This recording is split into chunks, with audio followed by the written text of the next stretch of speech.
Kimberly and I were ministering at Highway Church over in Broomfield, so it's good to be back home. But this week we're going to be week 3 of Back to the Start, and we're going to be teaching on a subject, the subject of integrity. So, how many of you know that integrity is something that is kind of lacking in today's society? Yeah. So, if we could have, the first verse I'm going to go over is Matthew 5:37. In the King James, it says, well, we'll just read it in NIV. All you need to simply say is yes or no. Anything beyond this comes from the evil one. The New King James says, let your yes be yes and your no be no. So, in other words, do what you say you're going to do. Integrity stems from the Latin word integer. You probably remember that from math class, because the integer is a whole number. Integer is a whole number, and that means, integer in Latin means whole or complete. So integrity requires an inner sense of wholeness and consistency of character. When you are a person of integrity, people should be able to visibly see it through your actions, words, decisions, methods, and outcomes. When you are whole and consistent, there is only one you. There's not the work you, the school you, the church you. There's only one you. You bring the same you wherever you are, regardless of the circumstances. You don't leave parts of yourself behind. You don't have work you, family you, you're you all the time. Thank you. She knows I sweat a lot. C.S. Lewis says, his quote is, integrity is doing right even when no one is looking.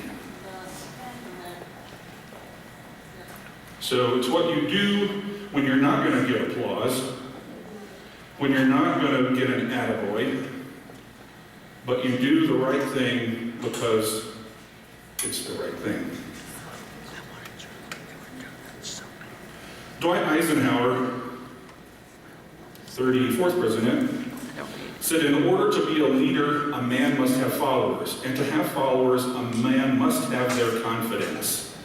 Hence, the supreme quality of a leader is unquestionably integrity.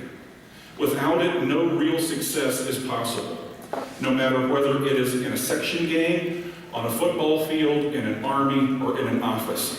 If a man's associates find him guilty of phoniness, if they find that he lacks integrity, he will fail. His teachings and actions must square with each other.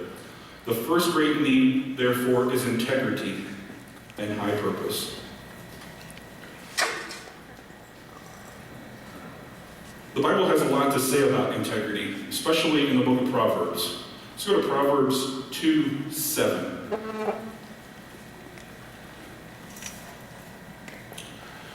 He stores up sound wisdom for the upright. He is a shield to those who walk in integrity. I'm going to go through these real quick so you can just take them down. We don't have to go to all of them. Proverbs 10:9. He who walks in integrity walks securely, but he who perverts his ways will be found out. Proverbs 11:3. The integrity of the upright will guide them, but the crookedness of the treacherous will destroy them. Proverbs 19:1. Better is a poor man who walks in his integrity than one who is perverse in speech and is a fool. Proverbs 20:7. A righteous man who walks in his integrity, how blessed are his sons after him. And finally, Proverbs 28:6. Better is the poor who walks in integrity than he who is crooked, though he be rich. So I'm going to give you 3 examples today of people who walked in integrity and how God blessed them. The first one is Joseph. How many of you know the story of Joseph? If not, I'll give a quick rundown. Joseph was at the time the youngest son of Jacob, also called Israel. And Joseph was his father's favorite because he was the son of his old age. And he gave Joseph this special coat made of many colors.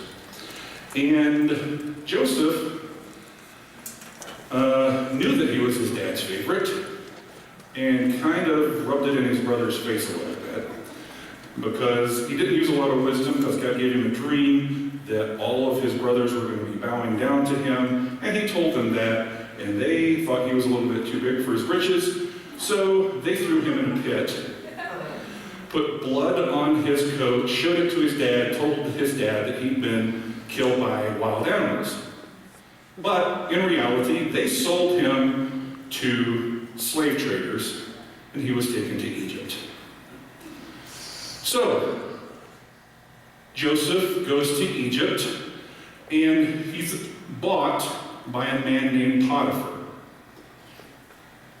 And we pick up the story in Genesis 39, verses 2 through 6. And the Lord was with Joseph, and he was a successful man. And he was in the house of his master, the Egyptian. And his master saw that the Lord was with him, and that the Lord made all he did to prosper in his hand. So Joseph found favor in his sight and served him.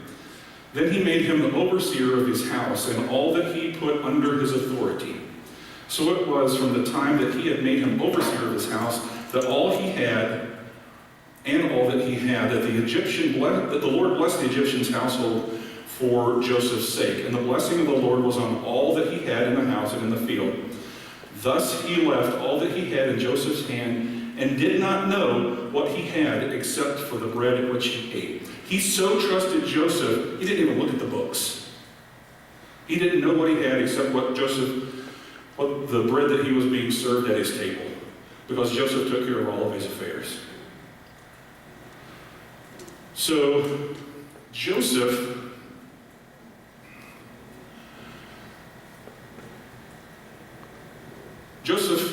caught the eye of Potiphar's wife.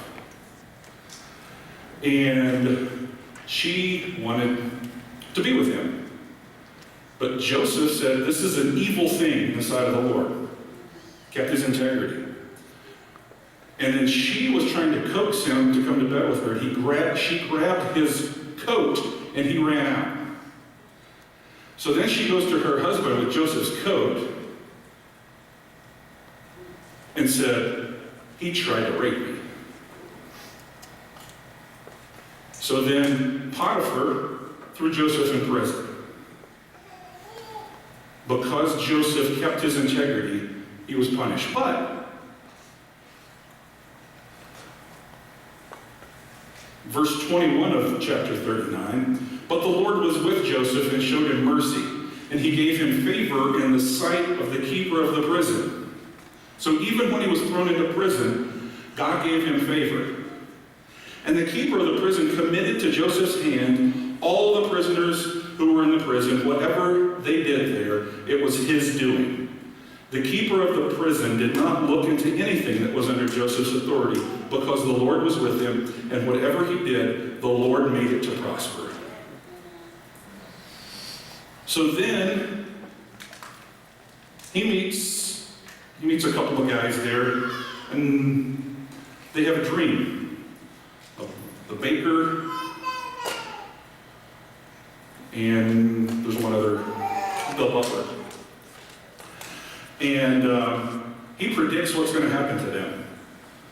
That both of them are going to be released. One of them is going to be restored to his position, the other one's going to be executed.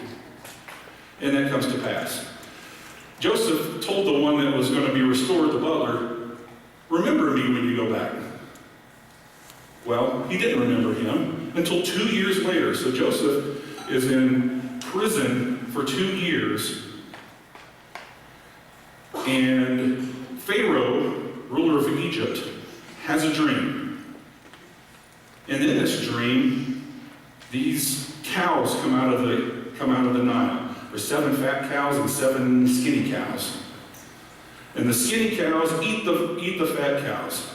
And this dream kind of confused Pharaoh, made him really troubled. So when Pharaoh told his dream, the butler's like, I know someone who can interpret this. This guy that I was in the pen with, he can do this. Call him up. So he called Joseph up. And Joseph told him that what the dream meant. That there were going to be 7 good years, that's what the fat cows represented, and then there were going to be 7 lean years. But the lean years were going to overtake the good years. So they needed to, God gave Joseph wisdom to tell him they needed to prepare during those fat years and put back. They're going to have bumper crops. They're going to have more than they can use, so they need to put some aside, because when the 7 years of famine comes, there's going to be starvation. So they needed to be prepared.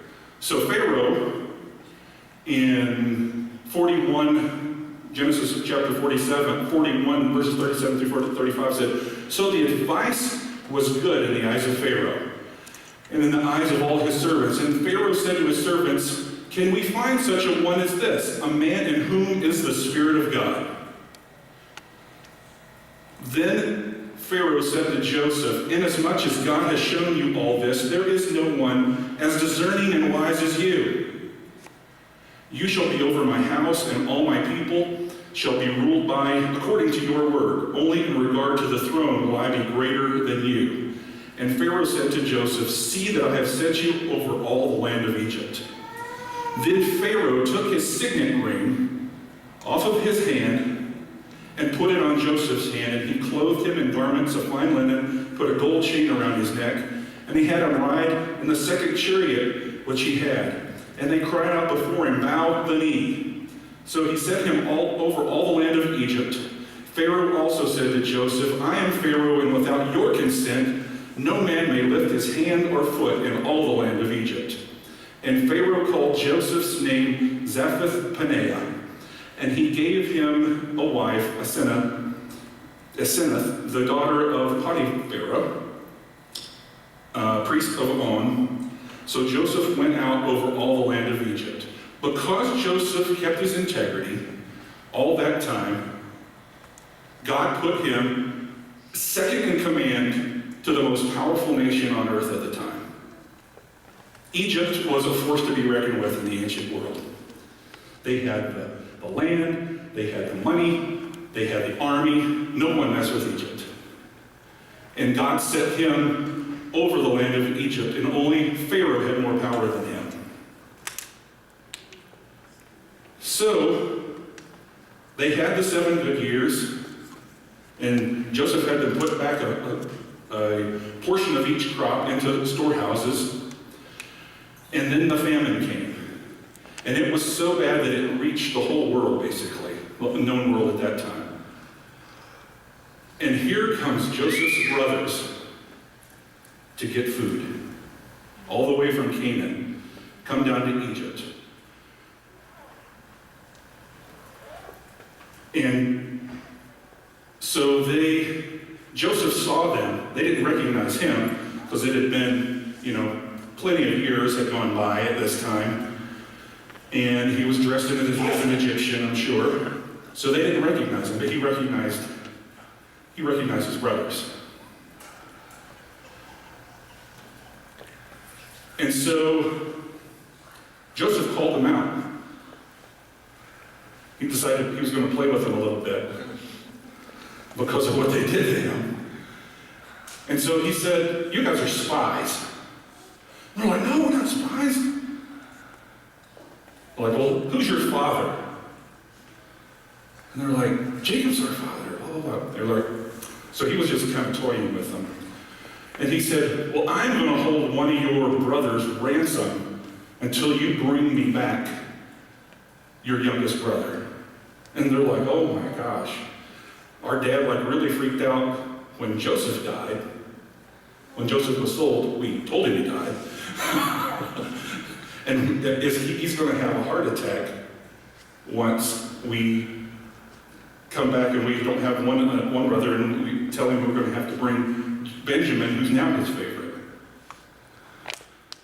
So they brought back Benjamin.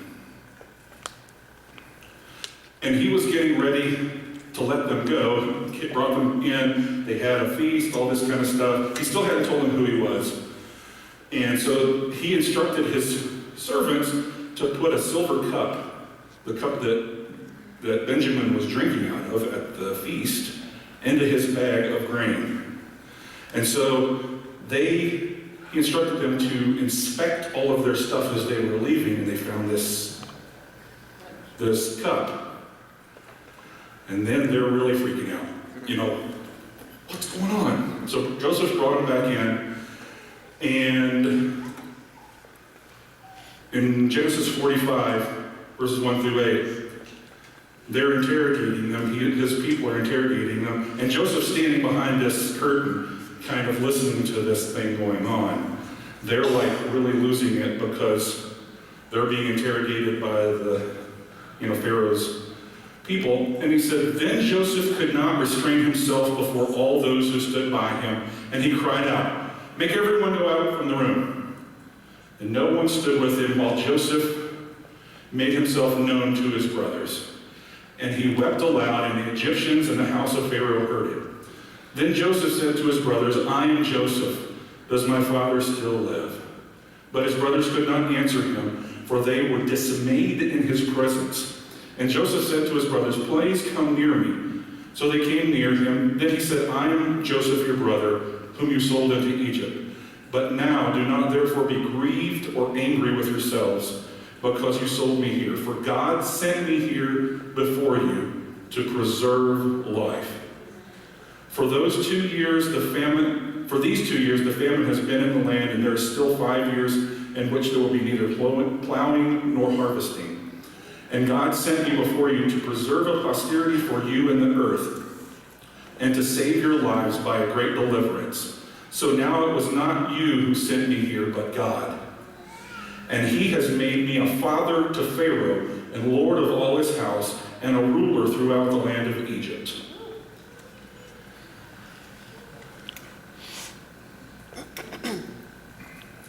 So then he tells them to bring back his father and all of everybody, and we're going to make a place for them in Egypt.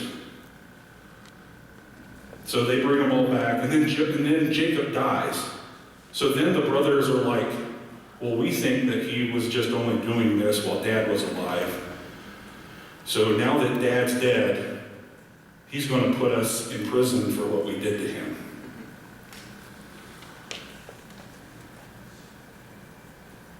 Perhaps Joseph will hate us and may actually repay us for all the evil that we did to him.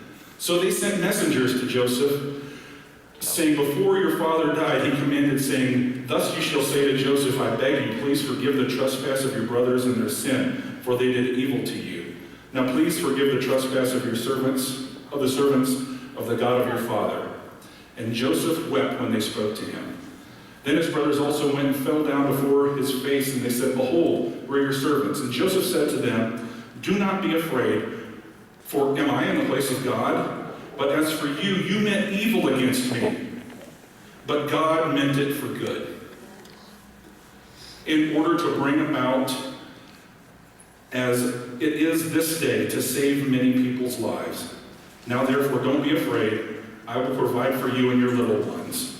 And he comes.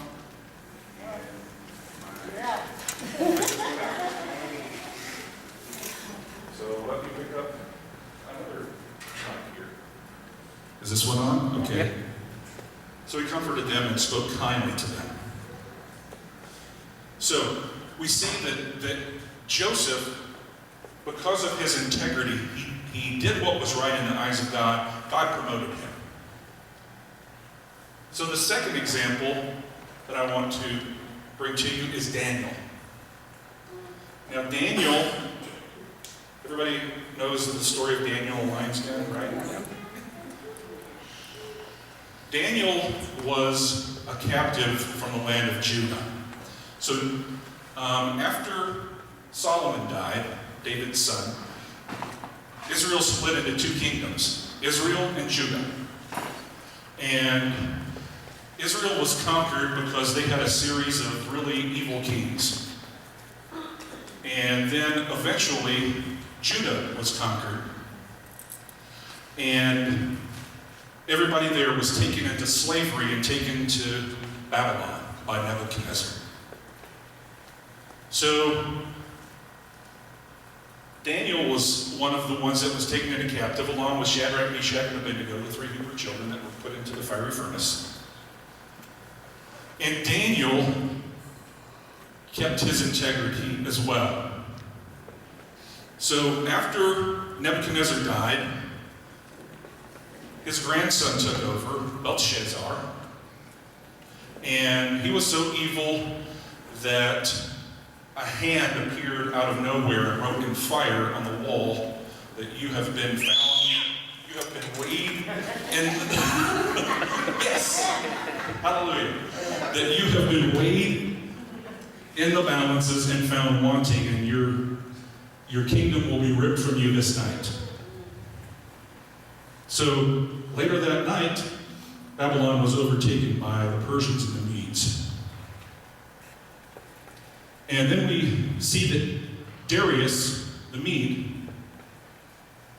was the conqueror of Babylon. And in Daniel 6, it said, it pleased Darius to set over the kingdom 120 satraps to be over the whole kingdom, and over these 3 governors, of whom Daniel was one, that the satraps may give account to them, so that the king would suffer no loss. Then this Daniel distinguished himself above the governors and satraps, because an excellent spirit was within him. And the king gave thought to setting him over the whole realm. So he became Darius's favorite. So the governors and the satraps sought to find some charge against Daniel concerning the kingdom. They wanted to find some dirt on him. So they went digging. But they could find no charge or fault, because he was faithful. Nor was there any error or fault found in him. Then these men said, we shall not find any charge against Daniel unless we find it against him concerning the law of his God. And that's what they did. They came up with this law that nobody for, I think it was 30 days, should pray to anybody except Darius. No other gods can get prayed to. And they knew that Daniel prayed 3 times a day.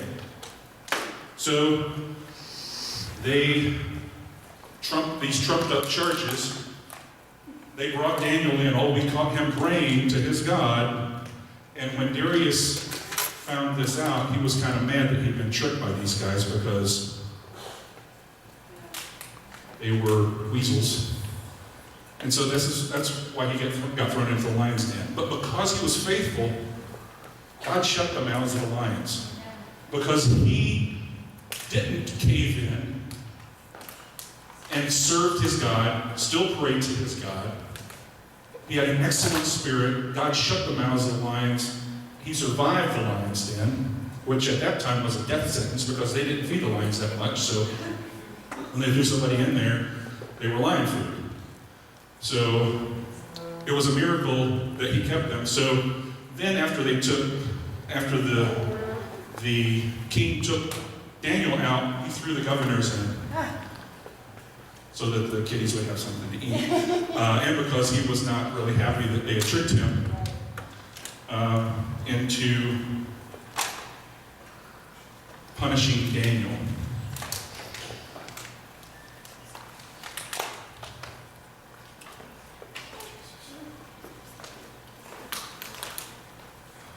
The last example that I want to go over with you is a guy called Jesus of Nazareth. Amen.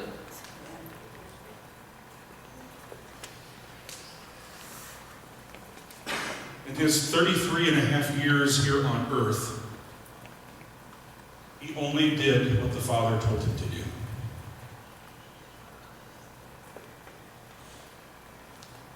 left eternity, because God dwells outside of the bounds of time. He left eternity and stepped into time on this earth, not as a king, but as the son of a carpenter. Was born in a stable and got put into a feeding trough for his crib.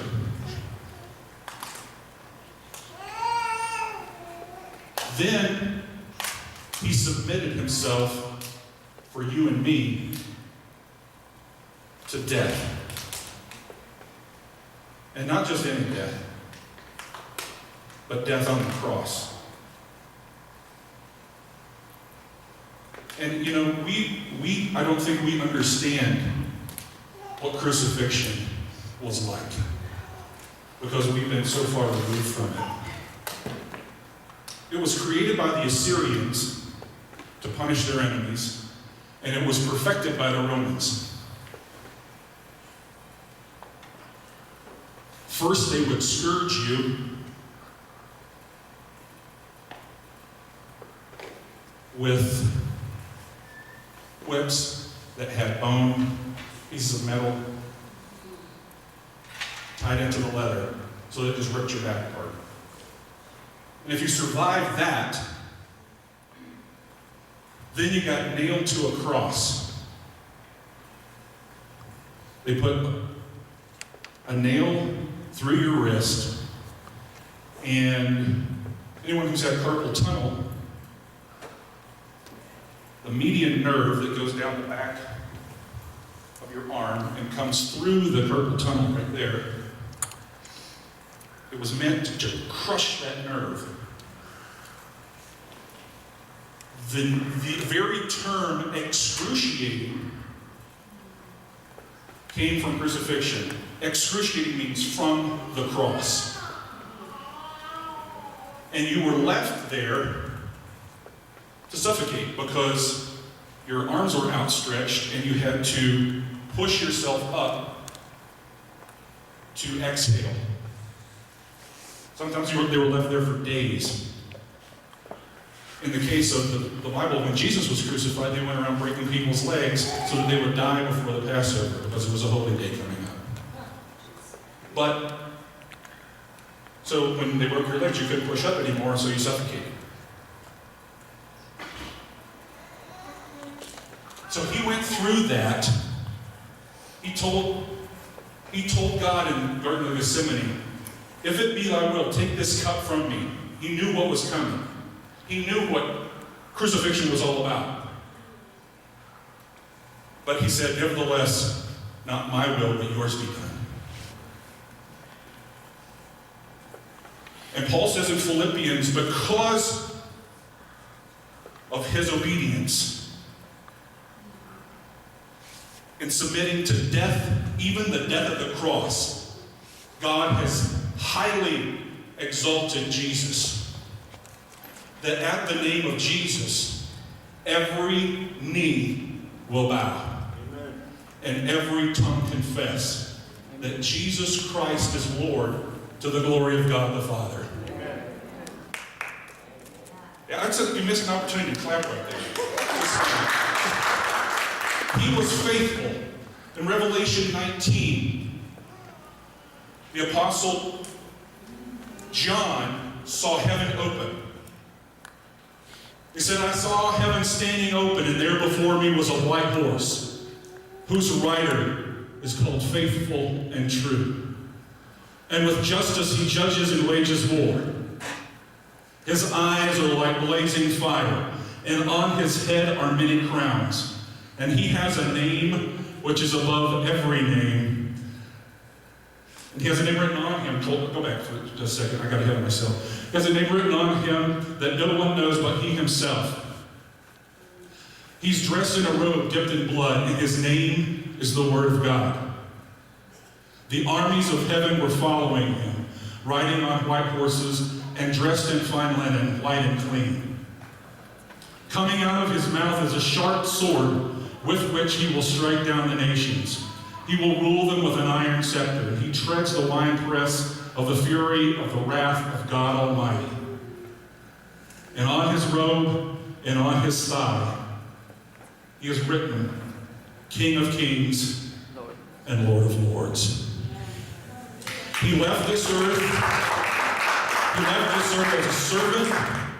He was born as a baby, a little innocent baby in a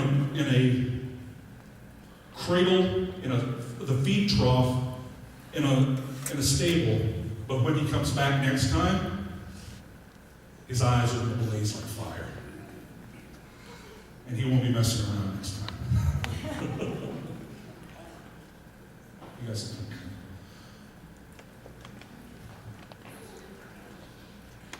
So I just want everyone to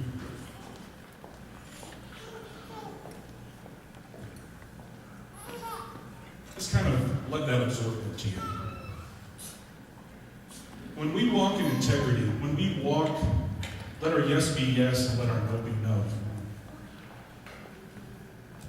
We're going to establish relationships with people. And we want those relationships to bring people closer to the one whose name is faithful and true. And the only way that we're going to be able to do that is by letting the Holy Spirit change us. It's by His Spirit. The whole Old Testament is all about the law. And it's all about rules and regulations, and don't do this and do that. Don't eat this, don't eat that. But Jesus came to change that. Because He proved, the Old Testament, it says, was a schoolmaster to prove that you can't do it on your own. Now, back in the Old Testament, the Spirit of God would come upon men. Men like Elijah and Elisha. And they were able to do incredible things when the Spirit came upon them. Samson. But now, the Spirit of God dwells inside of us.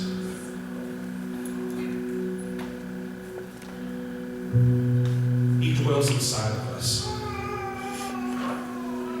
And He, if you trust in Him, He will make it possible for you to do incredible things. Not in your own power, but by the Spirit of God.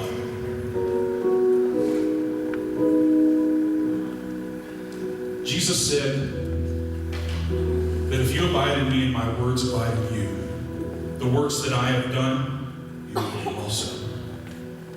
And even greater works than these, because I go to my Father in heaven. What kind of works did Jesus do when He was here? Well, He walked on water. He raised the dead. He healed the lame, healed the blind, healed the deaf. Couldn't even go to a funeral without raising the person who was dead out of the casket. And what did the apostles do after he ascended into heaven? They had so much of the Spirit of God that when they walked down the street, just their shadow passing over people, they would be healed. What's stopping us? What's stopping us? We should be Supermen.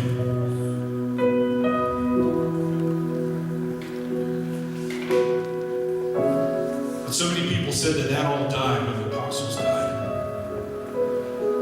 Let me tell you something. You were made for the supernatural.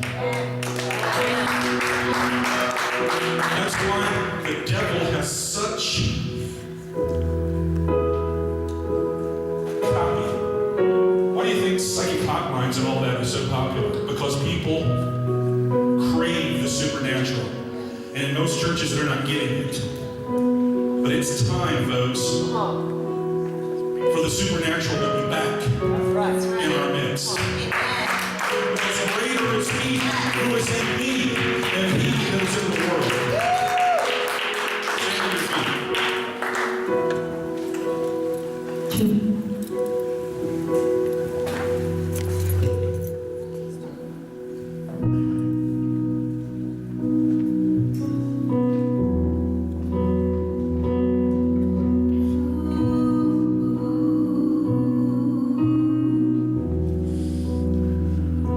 There is a truth.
intercession on our behalf.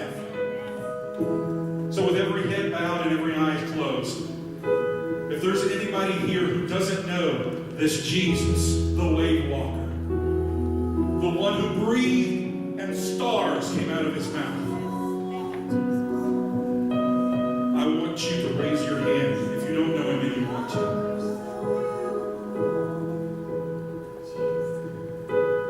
If you have served him previously but have walked away, I want to give you the chance to come back into relationship with him. Because that's the only thing that's going to get you through those gates. It's not how good you are, how good you've been, how many little old ladies you've helped across the street. It's only if you have a relationship with Jesus of Nazareth and your name is written in the Lamb's Book of Life.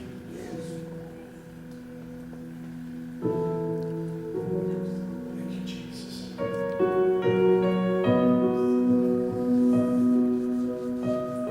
Thank you, Jesus. I thank you, Father, that you are faithful and true, that you are complete. You are the very definition of integrity. That it says that Jesus Christ is the same yesterday, today, and forever. You are integrity. And Father, as we put our trust in you, give us the strength, God, to be whole, to be of one person. We don't have a work person. We don't have a church person and a school person, but we are one person, and we are light to those that are around us, reflecting your glory so that they see you in us, God. God, I thank you for everyone under the sound of my voice. I thank you, God, that you're going to speak to them this week. God, and give them strength to be people of integrity, to be people of character, God. And that people would see them and see that there's something different about them. And God, and be drawn